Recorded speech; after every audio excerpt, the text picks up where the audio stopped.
Ku nkomerero y'omwezi oguwedde ettaka lyayigulukuka okukkakkana nga libisse abantu abasukka mu 25 mu disitulikiti y'e Bulambuli.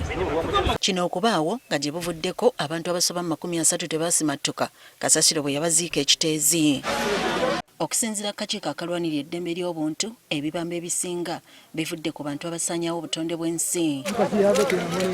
Newankubadde abantu bazze basomesebwa okukuuma obutonde bw'ensi, bangi beesuuliddeyo gwa naggamba nga bangi beesenzezza mu ntobazi. N'ebibira ebyali bimanyiddwa okutattira obutonde bw'ensi mu bitundu bingi bisaanyiziddwawo. Emiti egiri tropical nga tegisalawangako myaka na myaka naye twasanga nga abantu baencroachinzeemu basala embaawo nnyingi ddala era n'abaawo kyamanda bebbirira ne bayingirawo. Ssentebe w'akakiiko kano Maria Muwangadya ategeeza nga amataba agasusse mu bitundu by'eggwanga bwe gavudde ku bantu abeesenza mu ntobazi.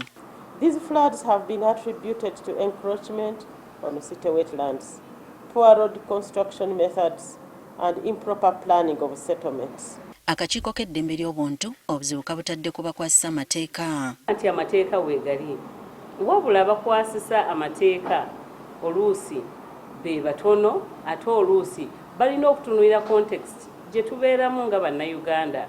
Ogamba abantu tebalina kukola kikusala miti naye nga naawe essigiri gy'okozeseeka era enkuzi weekozeseeka.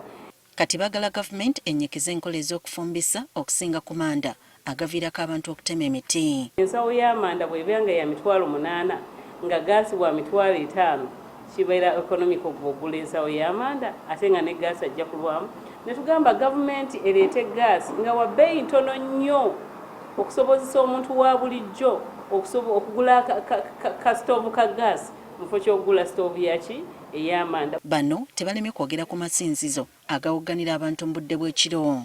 Women who have just given birth to small babies. Some are just hours old.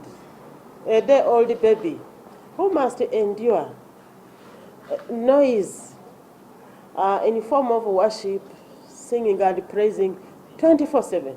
Kati nga Uganda eteekateeka okwegatta ku nsi yonna okwefumintiriza ku ddembe ly'obuntu, akakiiko k'eddembe ly'obuntu kategeeza okusinkana abantu ab'enjawulo abakoseddwa ebibamba eby'enjawulo mu kulwanirira eddembe lyabwe. Zijja kubeeranga meetings naye nga zireeta abantu ab'enjawulo. Meetings zino zijja kubeera mu bitundu ebitali bimu. Wano mu Central wajja kubeerawo emu ku zo ejja kubeera Kitezi. Bwe batyo bakoowodde abantu bonna okuba basaale mu kukuuma eddembe ly'obutonde mu ggwanga.